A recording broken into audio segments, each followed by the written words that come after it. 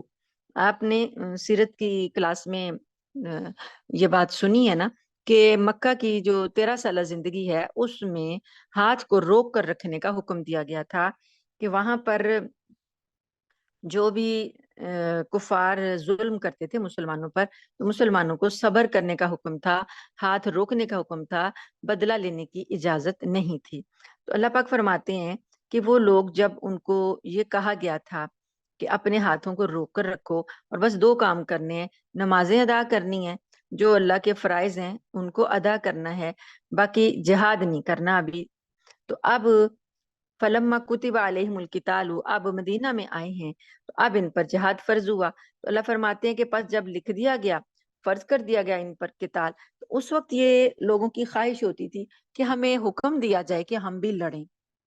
کیونکہ آپ کو پتا ہے کہ عرب معاشرے میں لڑنا جھگڑنا تو ایک عام معمولی بات تھی، وہ تو ان کی تو صدیوں صدیوں تک لڑائیاں جاری رہتی تھیں۔ تو جب مسلمانوں کو اس وقت منع کیا گیا تھا کہ آپ نے جواب نہیں دینا، بس صبر کرنا ہے، تو اس وقت ان کے دلوں میں خواہش تھی کہ اللہ تعالیٰ ہمیں حکم دے دینا لڑنے کا تو ہم انہیں مزہ چکھا دیں۔ تو اب دیکھیے حضرت عمر فاروق رضی اللہ تعالیٰ عنہ، حضرت حمزہ رضی اللہ تعالیٰ عنہ، اتنے بہادر شیروں جیسے لوگ جنہوں نے بعد میں اتنے اتنے جنگوں میں کارنامے انجام دیے، حضرت علی رضی اللہ تعالیٰ عنہ جیسے لوگ، تو وہ مکہ میں جب تھے تو اس وقت بھی تو لڑ سکتے تھے نا، 13 سال رہے ہیں مکہ میں، تو اس وقت کیوں نہیں جنگ کی کسی نے؟ اس لیے کہ اللہ تعالیٰ نے حکم نہیں دیا تھا، اللہ تعالیٰ نے کہا تھا کہ یہاں پر صرف صبر کرنا ہے۔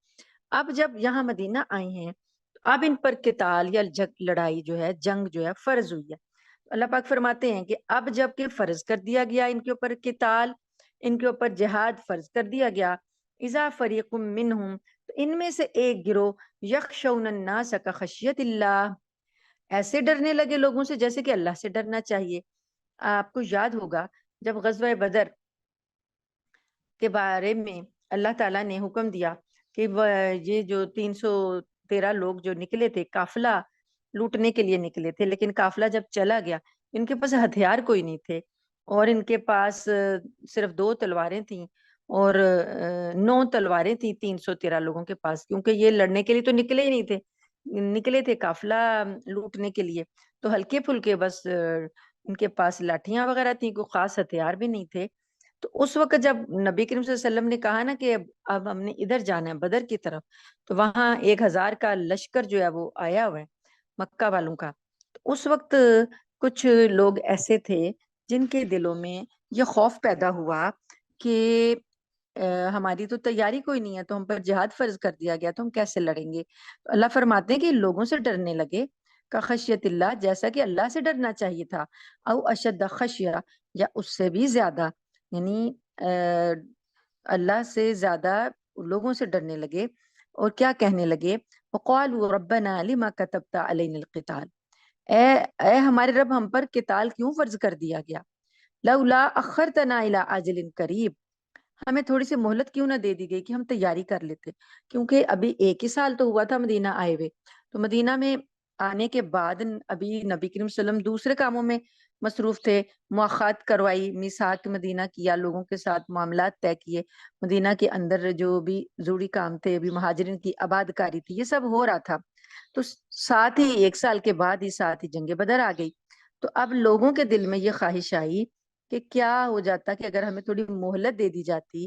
کہ ابھی تو ہم آئے ہی ہیں ادھر، ابھی تو ہم سیٹ بھی نہیں ہوئے، تو ہمیں تیاری کے لیے موقع دے دیا جاتا، تو ابھی سے یہ جہاد کیوں فرض ہو گیا؟ تو کچھ لوگوں کے دل میں یہ خیال آیا۔ دیکھیں ہر طرح کے لوگ ہوتے ہیں نا، کچھ بہت زیادہ پختہ ایمان والے ہوتے ہیں، بڑے بلند حوصلوں والے ہوتے ہیں، اور کچھ لوگ کمزور حوصلوں والے بھی ہوتے ہیں۔ تو اللہ پاک فرماتے ہیں، اس کا جواب یہ دیا گیا کہ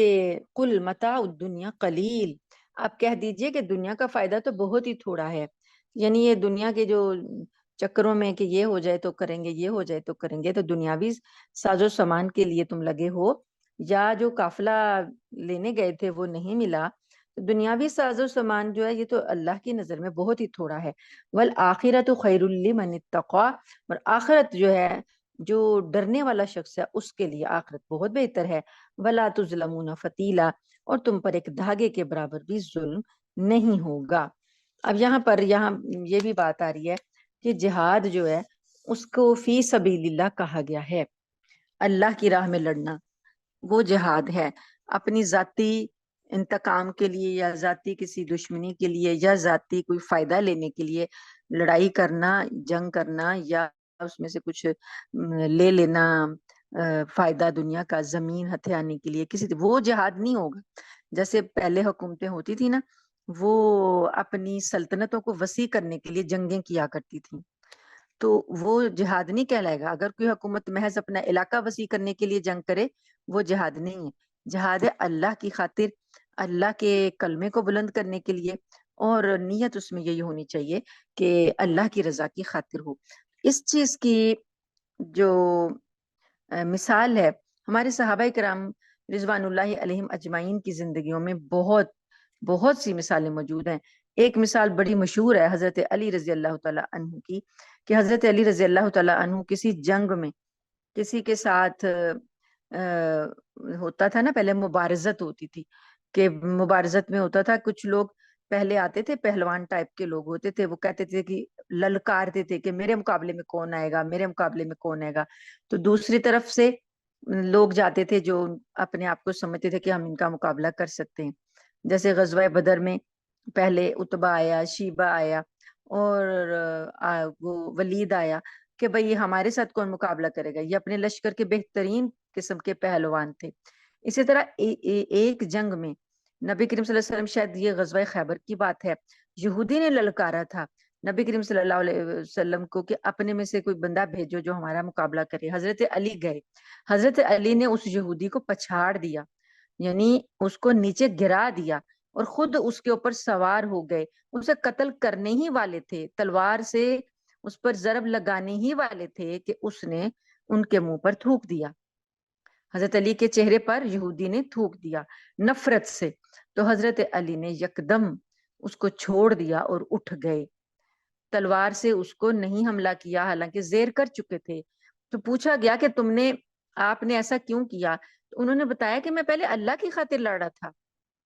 اب جب اس نے میرے چہرے پر تھوکا تو مجھے غصہ آ گیا. تو یہ غصہ جو ہے یہ میرا ذاتی ہے، تو اگر اب میں اس کو قتل کرتا تو میرا ذاتی انتقام کہلاتا، وہ اللہ کی راہ میں نہ ہوتا. یعنی اتنی ہمارے صحابہ کرام میں ایسی ایسی مثالیں موجود ہیں کہ وہ ہر کام اللہ کی رضا کے لیے کرتے تھے. حضرت عمر رضی اللہ تعالی عنہ نے جنگ بدر میں جب اپنے ماموں کو قتل کیا جو کہ کافروں کے لشکر کے ساتھ آیا تھا، تو کس کی وجہ سے کیا؟ اللہ کی وجہ سے کیا. نبی کریم صلی اللہ علیہ وآلہ وسلم کے چچا عباس قیدی ہو کر آئے، صحابہ کرام نے ان کو قید کیا، کس وجہ سے کیا؟ اللہ کی وجہ سے کیا، کہ اللہ کے دشمنوں کے ساتھ وہ مل کر آئے ہیں تو اسلام کی راہ میں کیا. تو یہی چیز اللہ پاک نے بتایا کہ تمہیں لڑنا ہے تو صرف فی سبیل اللہ، اللہ کے راستے میں لڑنا ہے، تو تبھی یہ جہاد ہوگا، تبھی یہ رتبے ملیں گے. قتل ہو گئے تو شہید، اور اگر غالب آ گئے تو غازی. تو یہاں پر اب لوگوں نے جب یہ کہا کہ ہمیں تھوڑی سی مہلت کیوں نہ دے دی گئی کہ ہم تیاری کر لیتے، تو اللہ پاک فرماتے ہیں اینما تکونوا یدرککم الموت، جہاں کہیں بھی تم ہوگے تمہیں موت پا لے گی. ولو کنتم فی بروج مشیدہ، چاہے تم مضبوط قلعوں میں کیوں نہ رہ رہے ہو. یعنی اگر موت لکھی ہے تمہاری میدان جنگ میں تو آ کر رہے گی، اور اگر نہیں لکھی تو تم اپنے آپ کو جہاں بھی تم ہوگے جب وقت آئے گا، خواہ تم مضبوط قلعوں میں اپنے آپ کو بند کر لو، موت وہاں بھی آ جائے گی. کبھی ایسا نہیں ہوا کہ موت کے فرشتے کو کوئی روک سکا ہو. وَإِن تُصِبْهُمْ حَسَنَةٌ يَقُولُوا هَٰذِهِ مِنْ عِنْدِ اللَّهِ، اور اگر تم کو کوئی بھلائی پہنچتی ہے تو منافق کیا کہتے ہیں؟ منافق کہتے ہیں کہ یہ اللہ کی طرف سے ہے. وَإِن تُصِبْهُمْ سَيِّئَةٌ، اور اگر تم کو کوئی تکلیف پہنچتی ہے، یقولوا، یہ کہتے ہیں، هَٰذِهِ مِنْ عِنْدِكَ، یہ آپ کی طرف سے ہے. نبی کریم صلی اللہ علیہ وسلم کو الزام دیتے ہیں منافق کہ آپ کی وجہ سے یہ ہمارا نقصان ہوا، آپ کی وجہ سے یہ ہم پر تکلیف آئی. قل، آپ کہہ دیجئے، کل من عند اللہ، سب کچھ اللہ کی طرف سے ہے، اچھائی بھی اور برائی بھی. جو تمہیں بھلائی مل رہی ہے، فائدہ مل رہا ہے یا نقصان مل رہا ہے، یہ سب کچھ اللہ کی طرف سے ہے. فما لہؤلاء القوم لا یکادون یفقہون حدیثا. تو اللہ تعالیٰ فرماتے ہیں کہ کیا ہوا ان لوگوں کو، کیا ہو گیا ان لوگوں کو کہ یہ آپ کی بات سمجھنے کے قریب نہیں آتے. ما اصابک من حسنۃ فمن اللہ، جو کوئی تم لوگوں کو اچھائی پہنچتی ہے وہ اللہ کی طرف سے ہے. وما اصابک من سیئۃ، اور جو کوئی تم لوگوں کو کوئی تکلیف پہنچتی ہے فمن نفسک، تو وہ تمہارے اپنے سبب سے ہوتی ہے. یعنی انسان یہ سوچے کہ میری غلطی کی وجہ سے میرے ساتھ یہ نقصان ہوا. وَأَرْسَلْنَاكَ لِلنَّاسِ رَسُولًا، اور ہم نے آپ کو بھیجا ہے لوگوں کے لیے رسول بنا کر. وَكَفَى بِاللَّهِ شَهِيدًا، اور اللہ تعالیٰ گواہ کافی ہے. اب یہ دیکھیے کہ جو سمجھنے کی جو یہاں پر بات اللہ تعالیٰ نے بتائی کہ اگر کسی کو فائدہ پہنچتا ہے تو وہ بھی اللہ کے حکم سے پہنچتا ہے، نقصان پہنچتا ہے تو وہ بھی اللہ کے حکم سے پہنچتا ہے. لیکن اسباب جو ظاہری ہیں، دوسری طرف یعنی ان آیات میں اللہ پاک نے دو باتیں بتا دی نا. ایک تو یہ کہا کہ دونوں چیزیں میری طرف سے، تو دوسری آیت میں اللہ تعالیٰ نے یہ کہہ دیا کہ جو نیکی یا اچھائی بھلائی ملے گی وہ اللہ کی طرف سے ہے، اور جو کوئی تکلیف ملے گی فمن نفسک، وہ تمہاری اپنی جان کی طرف سے ہے. تو یعنی کہ تمہارے اپنے اختیار سے کوئی غلطی ہوئی ہے جس کی پاداش میں تمہیں یہ نقصان ملا ہے. تو جو لوگ نبی کریم صلی اللہ علیہ وآلہ وسلم پر ذمہ داری عائد کر رہے تھے کہ یہ آپ کی وجہ سے ایسا ہوا، آپ ہمیں وہاں نہ لے کر جاتے، آپ کی وجہ سے، یہ منافقین ہی زیادہ تر کہتے تھے تو آپ کی وجہ سے ہوا۔ تو نبی کریم صلی اللہ علیہ وآلہ وسلم کے بارے میں اللہ نے کہا آپ کو تو صرف اللہ نے رسول بنا کر بھیجا ہے، باقی نفع نقصان کا اختیار تو اللہ تعالیٰ کے پاس ہے۔ وَكَفَى بِاللَّهِ شَهِيدًا، اور اللہ تعالیٰ اس بات کے گواہ کافی ہے۔ من یطع الرسول فقد اطاع اللہ، جو رسول کی اطاعت کرے گا گویا اس نے کس کی اطاعت کی؟ اس نے اللہ کی اطاعت کی۔ رسول کی اطاعت اصل میں اللہ کی اطاعت ہے۔ تو کوئی شخص رسول پر احسان نہیں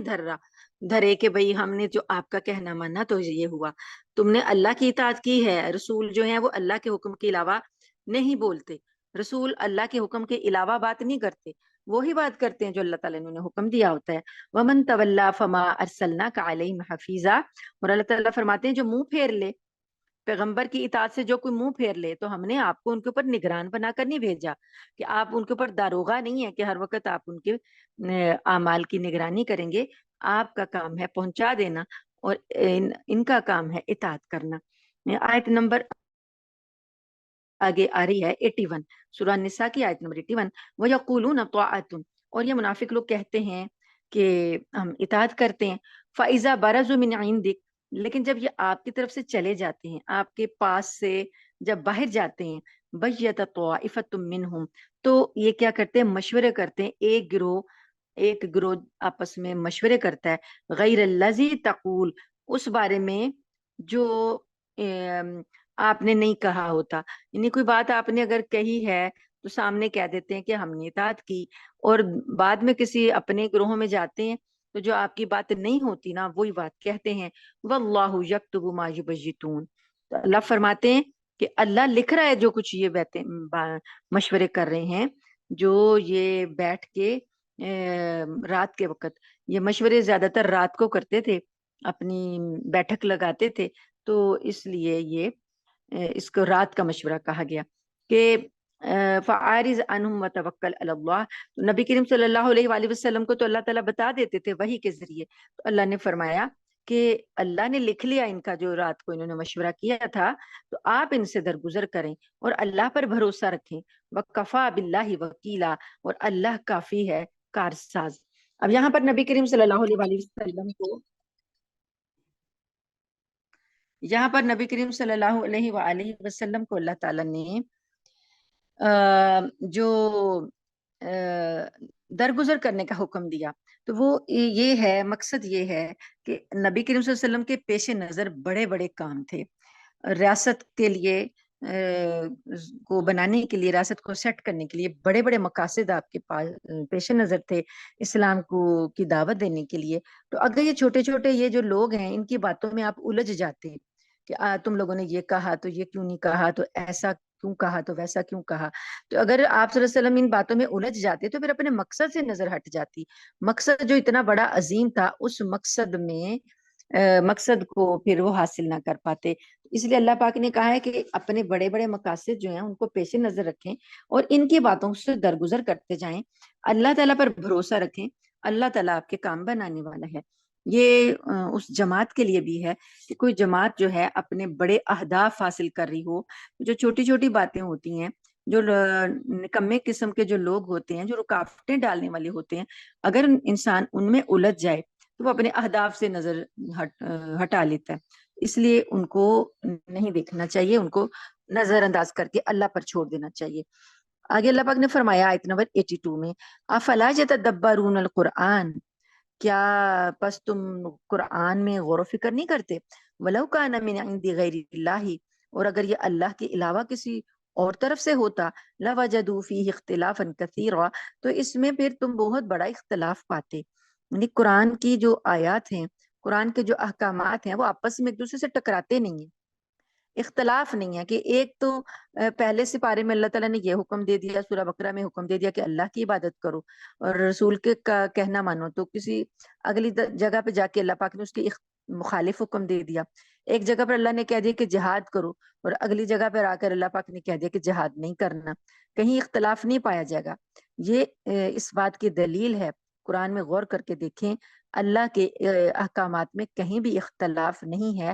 یہ اس بات کی دلیل ہے کہ یہ اللہ کی طرف سے نازل کردہ ہے۔ اللہ تعالیٰ فرماتے ہیں اگر کسی اور غیر اللہ کی طرف سے یہ نازل کیا ہوا ہوتا تو تمہیں جگہ جگہ اختلاف ملتے۔ آپ نے دیکھا بھی ہوگا، سنا بھی ہوگا کہ بڑے سے بڑا بھی کوئی رائٹر ہوتا ہے، بڑے سے بڑا بھی کوئی کتاب لکھنے والا ہوتا ہے، اس کی کتاب میں بھی غلطیاں نکل آتی ہیں۔ اتنے بڑے بڑے نام ہیں جو کہ کہیں نہ کہیں غلطی کر جاتے ہیں۔ اللہ پاک کی یہ کتاب ہے، اس میں کہیں کوئی غلطی نہیں ملتی۔ وَإِذَا جَاءَهُمْ أَمْرٌ مِّنَ الْأَمْنِ أَوِ الْخَوْفِ أَذَاعُوا بِهِ، اور جب ان کو کوئی بھی خبر پہنچتی ہے، چاہے وہ امن کی ہو یا خوف پیدا کرنے والی ہو، تو یہ لوگ اس کو أَذَاعُوا بِهِ کیا کرتے ہیں؟ پھیلانا شروع کر دیتے ہیں، تحقیق کیے بغیر آگے آگے پھیلانا شروع کر دیتے ہیں۔ وَلَوْ رُدُّوهُ إِلَى الرَّسُولِ، اگر یہ اس کو لوٹاتے رسول کی طرف، وَإِلَىٰ أُولِي الْأَمْرِ، یا اپنے امیر کی طرف، منہم جو ان پر امیر ہیں ان کی طرف لوٹاتے، لَعَلِمَهُ الَّذِينَ يَسْتَنبِطُونَهُ مِنْهُمْ، تو جو جان لیتے وہ لوگ جو اس کی کھوج لگانے والے ہیں۔ یعنی یہ جو نچلا طبقہ ہے منافقین کا، یہ کوئی بھی کام ہو، اچھا ہو یا برا ہو، کوئی خبر انہیں مل جائے صحیح، یہ اسے اڑا دیتے ہیں، پھیلا دیتے ہیں۔ حالانکہ ان کا کام تھا کہ وہ خبر اگر انہیں کچھ ملی ہے رسول کے پاس لے کر آتے یا اپنے امیر کے پاس لے کر آتے، وہ پھر ان کی کھوج لگاتے، تحقیق لگاتے کہ آیا یہ خبر درست ہے یا غلط ہے۔ تو بلا تحقیق افواہیں جو تھی مدینہ منورہ میں بعض لوگ پھیلایا کرتے تھے۔ بعض اوقات ایسا بھی ہوا کہ رات کو اچانک اس طرح کے افواہ پھیل گئی کہ دشمن نے حملہ کر دیا، تو وہ حملے کی وجہ سے سارے لوگ بے چین ہو کر اٹھ گئے، خوف زدہ ہو گئے۔ نبی کریم صلی اللہ علیہ وآلہ وسلم اس وقت خوف کی جب حالت تھی لوگوں کی، اس وقت آپ اکیلے سوار ہوئے سواری پر، اور سارے مدینہ کا چکر لگا کر آئے، اور آپ نے فرمایا کہ کوئی بھی خطرے کی بات نہیں ہے، یہ افواہ تھی۔ تو اس طریقے سے خوف پھیلانا لوگوں میں اور ہر قسم کی بات کو پھیلانا اس سے منع کیا گیا ہے جب تک کہ تحقیق نہ ہو۔ یہ منافق کی نشانی ہے کہ وہ جو بھی بات سنتا ہے آگے بغیر تحقیق کے پھیلا دیتا ہے۔ فقاتل فی سبیل اللہ، اللہ تعالیٰ فرماتے ہیں ولولا فضل اللہ علیکم ورحمتہ، اگر یہ جو تمہاری طرف سے یہ حرکتیں ہو رہی ہیں، تو اگر اللہ کا فضل نہ ہوتا تم پر اور اس کی رحمت نہ ہوتی، لتبعتم الشیطان الا قلیلا، تم ضرور ہی شیطان کے پیچھے لگ جاتے مگر تھوڑے۔ فقاتل فی سبیل اللہ، اللہ کی راہ میں لڑو، جہاد کرو، لا تکلف الا نفسک وحرز المؤمنین، یہ جو صیغہ ہے نا فقاتل، یہ واحد کا صیغہ ہے، واحد شخص کو حکم دیا جا رہا ہے، یعنی نبی کریم صلی اللہ علیہ وسلم کو حکم دیا جا رہا ہے کہ آپ اللہ کے راستے میں جہاد کریں تو آپ پر اپنے سوا کسی کی ذمہ داری نہیں ہے۔ وحرز المؤمنین، اور مومنوں کو ابھاریں، ترغیب دیں مومنوں کو، لیکن آپ بزور طاقت کسی کو مجبور نہیں کریں گے، وہ ذمہ داری اللہ کی ہے۔ اس اللہ ان یکفا، ممکن ہے کہ اللہ تعالی روک دے بأس الذین کفروا، یعنی جو ترغیب آپ دیں گے جہاد کی، اور آپ جب جہاد کریں گے تو اللہ تعالیٰ کافروں کا زور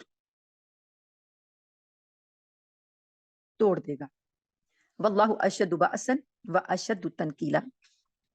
اور اللہ کا زور سب سے زیادہ زبردست ہے اور اس کی سزا بڑی سخت ہے۔ من یشفع شفاعتا حسنتا یکن لہ نصیب منہا، جو کوئی اچھی سفارش کرتا ہے کسی کے بارے میں، کوئی اچھی سفارش کرتا ہے اس کو اس میں سے حصہ ملتا ہے۔ ومن یشفع شفاعتا سیئتا، جو کوئی بری سفارش کرتا ہے یکن لہ کفل منہا، تو اس کو اس برائی سے حصہ ملتا ہے۔ وکان اللہ علی کل شیء مقیتا، اور اللہ تعالیٰ ہر چیز پر نظر رکھنے والا ہے۔ یعنی کہ سفارش کرنے کا بھی نبی کریم صلی اللہ علیہ وآلہ وسلم کو ایک حکم یہ بھی دیا گیا تھا، جیسے کہ ہم کسی کی فیور میں بات کر دیں کہ اس کا کوئی حق ہو تو اس کا حق مل جائے، تو اسی طریقے سے نبی کریم صلی اللہ علیہ وآلہ وسلم بھی کسی کی اگر سفارش کرتے ہیں، مثلا کسی مومن نے اللہ سے کہا، نبی سے کہا کہ میرے لیے دعا کر دیجئے، یا میرا یہ ہے معاملہ، اس کے لیے میرے لیے دعا کر دیجئے، تو نبی کریم صلی اللہ علیہ وسلم اس کے لیے دعا کر دیں۔ تو اللہ پاک نے کہا کہ اچھی سفارش کے نتیجے میں کسی کی اچھائی کے لیے، بھلائی کے لیے اگر کوئی سفارش کر دے تو اس سفارش کرنے والے کو بھی اس میں سے حصہ ملتا ہے، لیکن اگر کسی کی بری سفارش کرے گا